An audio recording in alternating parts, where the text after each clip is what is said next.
بے قصور۔ ہمارے ہمسائے چچا ابو عدنان اپنے گھر کے باغیچے میں کھڑے پودوں کی کاٹ چھانٹ کر رہے تھے۔ اچانک مجھے خوبصورت سبز رنگ کے طوطے کی آواز سنائی دی۔ میں نے جلدی سے اپنے بستے میں سے غلیل نکالی اور طوطے کا نشانہ لے کر غلہ چلا دیا۔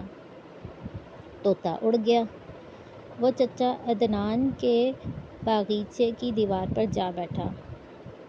میں نے ایک اور پتھر غلیل میں رکھا اور طوطے کا نشانہ لے کر پھینک دیا۔ طوطا دور اڑ دیا۔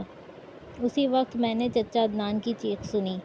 وہ کراہ رہے تھے، آہ آہ! میں سر پر پاؤں رکھ کر بھاگ کھڑا ہوا۔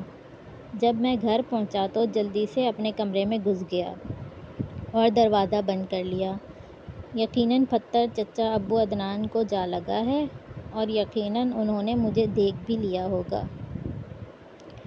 اب وہ پولیس میں شکایت کریں گے اور پولیس مجھے پکڑ کر تھانے لے جائے گی۔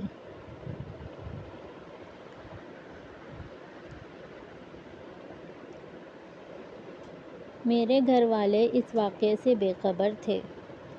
میں نے خود کو کمرے میں بند کر لیا اور ڈرتے ڈرتے سو گیا۔ مجھے بڑے ڈراؤنے اور پریشان کن خواب نظر آتے رہے۔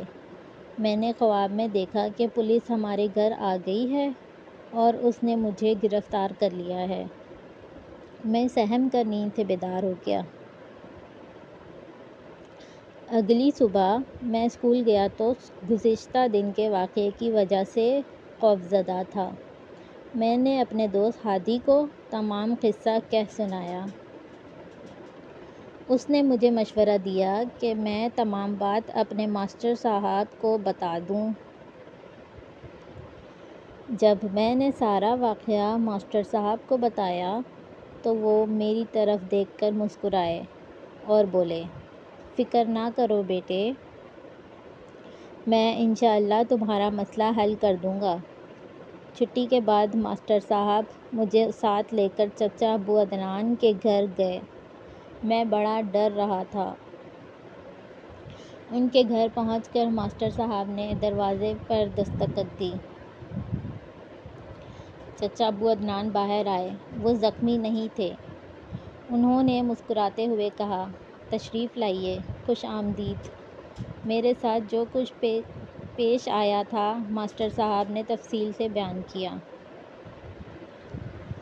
چچا ابو عدنان خرخرہ لگا کر ہنسے، پھر بولے، بس یہی بات تھی؟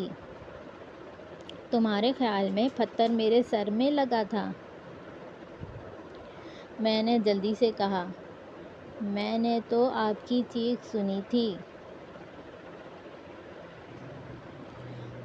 وہ بولے، میں قینچی سے پودوں کی کاٹ چھانٹ کر رہا تھا، میری انگلی قینچی سے زخمی ہو گئی تھی۔ اس معاملے میں تم بے قصور ہو۔ پھر انہوں نے اپنی زخمی انگلی دکھائی۔ چچا ابو عدنان اپنی جگہ پر سیدھے ہو کر بیٹھ گئے۔ پھر کہنے لگے، عبداللہ، تم ایک مہذب لڑکے ہو۔ تم اپنی غلطی کی معافی مانگنے آئے ہو، جو تمہارے خیال میں تم سے سرزد ہوئی تھی۔ اس کے باوجود تم قصوروار ہو۔ میں نے فوراً کہا، لیکن پتھر تو آپ کو لگا ہی نہیں تھا چچا، تو پھر میں قصوروار کیسے ہوں؟ چچا ابو عدنان نے نرمی سے کہا، میرے پیارے بیٹے، خوبصورت پرندے باغوں کا حسن ہیں۔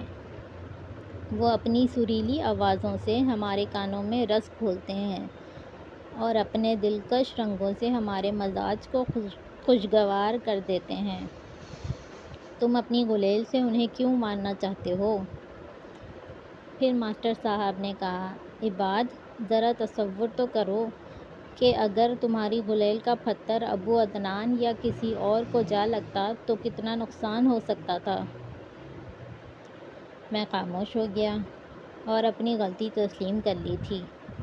میں نے وعدہ کیا کہ آئندہ میں اس طرح کا کام ہرگز نہیں کروں گا۔